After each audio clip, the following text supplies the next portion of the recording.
every time I say so in this video, I'm gonna do that many push-ups. Good day in my mind, seem to take a step out, get some air now, flip to edge out. Hello everybody and welcome back to my channel. As y'all know, the semester has started, guys. Today was the first day. It was orientation, just really listening to people talk, so it wasn't really too eventful.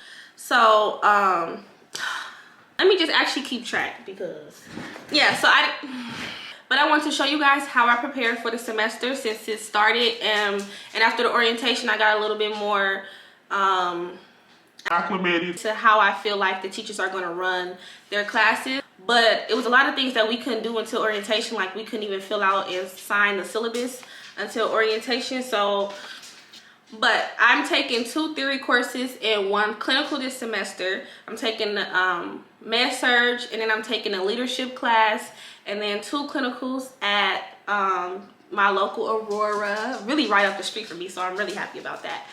And yeah, I want to show you guys how I get started. I have 3 main key points I want to get through in this video when it comes to classes, and that's the syllabus, the course calendar, and books. So we're going to start first with the syllabus. When I look into syllabus for nursing classes, I look at 4 key points in the syllabus. I look at who my teacher is. I write down all of their information, or not all of their information, but like their email address. I like to write down my teacher's emails for all my classes just in case I need it in like a split second. Also, when I'm looking at my syllabus, I like to look at the attendance policy. The attendance policy is really important because nursing school attendance is very strict and tight, but sometimes we have days, sometimes things come up, sometimes we get sick, things happen. So I like to be very well acquainted with my attendance policy just in case there was a chance I needed to like not go in or not go to school. Like I need to know how to go about that, how to let the teacher know that, and things like that according to that teacher's policy. So that is something that I also look at right away in a syllabus. The third thing that I look at in the syllabus is the grading scale and like how many points you need to pass that class. If you're a nursing student, you know that you need like at least 80% on exams before they even factor in any other assignments, anything you've ever done. You need at least 80% on those exams. And if you don't have that 80%, then nothing else even matters at that point. That being said, I like to look at the grading scale, how many points you need, how many points are each assignment, and things of that nature, how they grade, what this percentage come out to. And so one class it might be a C and one class is a B. Luckily for me, my syllabus across classes are pretty similar. My school pretty much used the same syllabus for the nursing program, so it's not too much of a difference, but I still just like to double check anyway. And then the next thing that I like to check is the communications policy. It might not be that important, it might not seem like it's that important, but the communication policy is very important because some teachers like you to address them at, with doctor. Some are okay with you addressing them by their first name. Some are okay with miss. Some are okay with different things. You need to know how to address your teacher, because I had got in trouble for that one time for not addressing the teacher the correct way. But I did have the syllabus to back me up that was like, well, that wasn't made clear, so you can't really jump down my throat on that. And the syllabus is there not only for the teacher, but it's there for you. I cannot tell you how many times I got saved because that's not what the syllabus said. I'm going by what the syllabus said. It's a contract, y'all have me sign it and acknowledge it. So something happens and that's not what the syllabus said, then this is what the syllabus said. So it's very important to read your syllabus. I skim over the whole syllabus, but those are my 4 main points. This is the planner that I use for everyday basis. It has my school schedule, it has my workout schedule, it has my work schedule. So this is like what I keep nandy dandy to me, like when people's like, are you free this, or are we doing this? A lot of time teachers change things, so I like to have a planner or something nearby so I can write down that change right away. The second thing that I like to do is overview the course calendars. What I do is I gather the course calendars for all of the classes that I have for that semester, and I get me a big like desktop calendar. This is one I bought from the dollar store. I usually get one bigger than this, but this will do. And what I do is I look at the course calendar for the month. of each class, and I write down everything that's due for that month. I like to grab a different color for each class. So I will also go in here, because this is also a weekly calendar, and I'll just put it in on the weekly dates as well. So if I'm just looking through, I'm like, oh, I see I have this due. I have the big one at home right in my face. Every time I walk in the kitchen to grab me a snack, I see that calendar like, oh, okay, this is coming up. And then I have one on the go, so I'm like, oh, okay, this is coming up. As you guys can see, like I said, January, we didn't have too much going on. I don't really have anything due until next week. So I'm going to flip to the next page, which is February. And we're just going to fill out February for Med-Surg, just so I can show you guys what it means. And I'm going to fill the other ones off camera, and then you guys will be able to see what I mean. Looking at the course calendar, the last thing that was due was on the 29th of January. In February, we have on the 5th, we have our ticket to learn, and that's like, it sounds like it's just like the homework that you have to do before you can get into class. So it's like your ticket into class, you have to do it at home. So that is okay. TTL Unit 2 by 8, and I write the time as well, because if it's not practical for me to do that day of, then that's something I need to do the day before. Clearly you should be doing this the day before, but I'm just saying. First exam is on Monday. So exams, I put asterisks around them, so I know that that's important, even though obviously my teacher is going to remind me. I like to make sure it's extra known for my sake, because it could just blend in this. And that's on units 1 and 2. 1 to 2. Okay. And that is health alterations. So this is the little key at the top I was talking about. And leadership. Alright, so this is how the month of February looks. It seemed like it's not eventful, but it is. So like I said, I have my key up here, health alterations, clinical leadership. So I know what's what. This is leadership, this is Med-Surg, this is clinical. Med-Surg, leadership, Med-Surg, Med-Surg, Med-Surg, clinicals, leadership, Med-Surg, Med-Surg, leadership. See how easy that is? Have the times, the due dates, this an exam, this an exam. And this is like how I go. With that being said, as I can see, this is coming up on, this is back to January. As I can see, this is coming back. This is coming up on the 22nd. So this is something that needs to be done probably over the weekend. But this is my weekend to work. So I know that this might be something that I need to do. You know, I work third shift, so I might do this Thursday night. And so on and so forth. I know this is coming up on the 29th, so this is my weekend off. I might decide to do that on my weekend off. This is due at 11:59, so this might be something I do Friday when I come home from work. It comes to school. That's why I said in my last video, I'm not going to know how to do nothing but be a student. Because when it comes to school, I am on it. Like, I don't even play like that. And that's how my course calendar looks. I have it written down in my planner weekly. So if I want to just know what's due for the week and say I'm not home to look at that, then I'll go February. Hold on, let me go to February, y'all.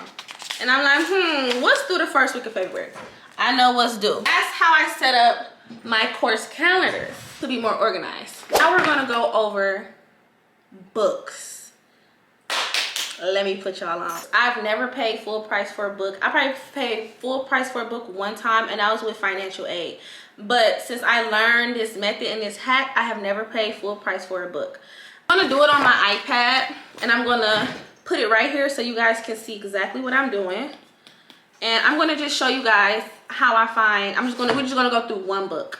99% of the time, the books that you need are listed in the syllabus under required books.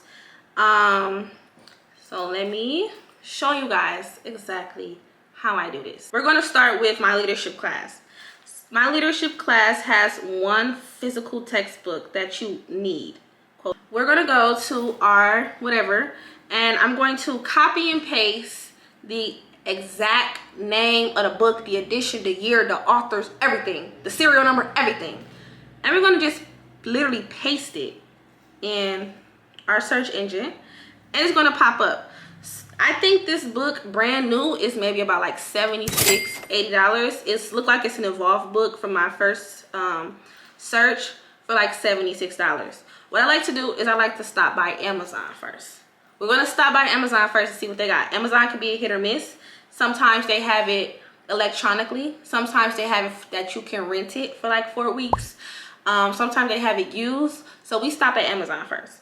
And as we can see, Amazon has a paperback version here.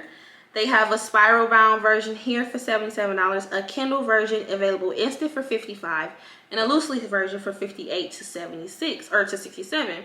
Then you can see what they new and used stuff is from.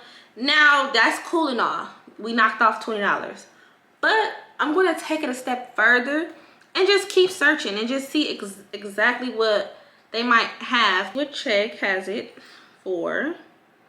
See, rent, $21.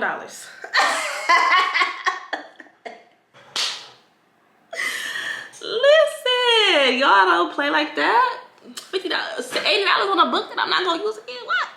All right.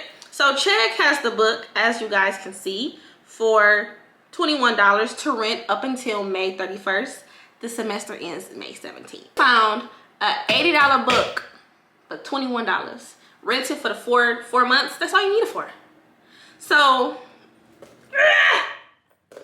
I'm going to bookmark this and actually, you know, make sure, double check that it's the same book, it's the same, all that extra stuff.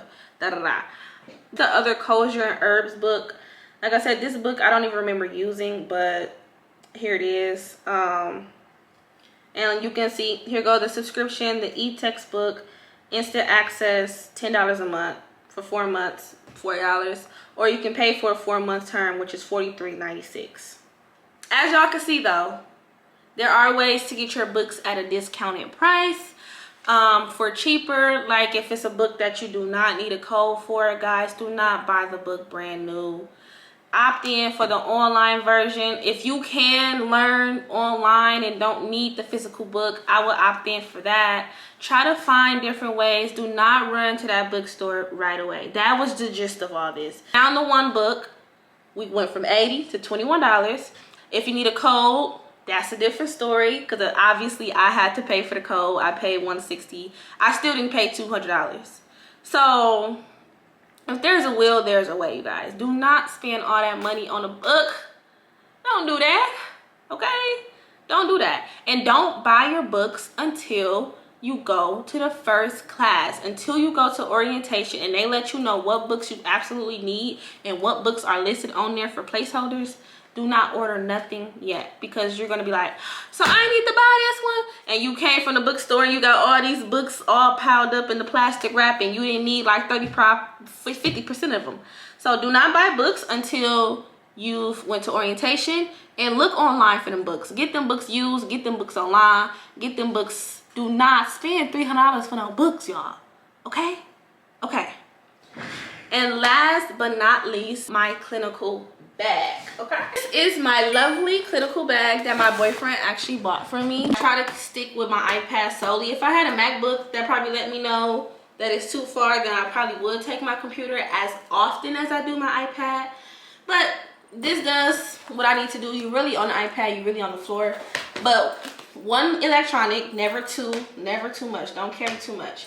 I use this in clinical as well. It has all my pens, and it has like my markers, my pen light. I have lotion, I have chapstick in here, wet wipes, and I also have my stethoscope and my pulse ox. I got this off Amazon. It's actually linked in my Amazon storefront if you guys want to go check it out. It's really handy. I actually use this for clinical and work, so it goes back and forth with me. And for clinical, they give you a lot of paper, so I try to keep a binder just to keep like important dates, important pieces of papers that I'm using when I'm doing my care plans and my plan of cares. That's usually in this binder. It's a very small binder. You can have a folder too or nothing. I just keep a binder just to kind of be more organized. Then my handy dandy planner. My planner goes everywhere with me, even goes to work with me. This comes everywhere. Like I said, I need something close by when something changes, or just to, you know, I have downtime. Let me see what I can work on. a calculator. I don't know about you guys, but in our clinical we have our math quizzes in our clinicals, and we only are able to use a basic calculator. So I actually have 2 of these. I have another one like up here somewhere. I don't play. You never go catch me slacking, okay? Or if somebody need one, here, I got you. You need a basic calculator for your exams. As a girl, I have pads and tampons in my bag. I don't even play like that. That'd be the worst thing ever, is to come on your menstrual while you at work or at school and at work. And on top of that, medication bag. Tylenol, headache, ibuprofen, stomach pain, cramps, knock that all out. I always keep some kind of Tylenol, ibuprofen on me. I have like a F-ton of pens and pencils and markers. Even though I have some in there, I just carry just so many pens and pencils. We have like clinical worksheets that we can put all our patient information on. Your stethoscope, pulse ox at the hospital. They have vital signs machines. A lot of stuff you don't have to bring, but I just do because it's in the case with me. And then, do I have anything else? All my chargers. My badge is in here. My school badge is in here. With a take your meds badge reel. It's so cute. I leave this in here. I never take it out. So if or badge, it's in this bag. Very first clipboard that I have for clinicals. I mean, for my LPN clinicals, like when I first started nursing school, fresh into nursing school, my clinical teacher actually bought some for the whole entire class. It's really cute. It's really handy because you can open it and put paperwork inside. You can imagine carrying this around all day is very impractical, and especially when you have patients that are in isolation and you have to gown up, and you can't take this with you. But yeah, that's all I have in my clinical bag. Like I said, I try to pack light. A lot of stuff you'll have at the hospital. Hi guys, that's how I prepare for clinicals, or not for clinicals, that's how I prepare for nursing school. 24, 25, 26, 27. It's probably more than that, ain't it, y'all? It was probably more, huh? Should I just do 30? Let me just go do 30.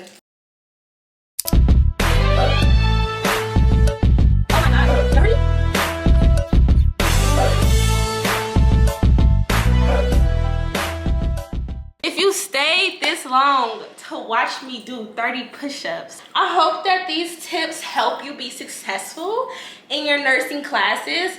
These are actually good tips for all college classes. Like, this is not even strictly for nursing.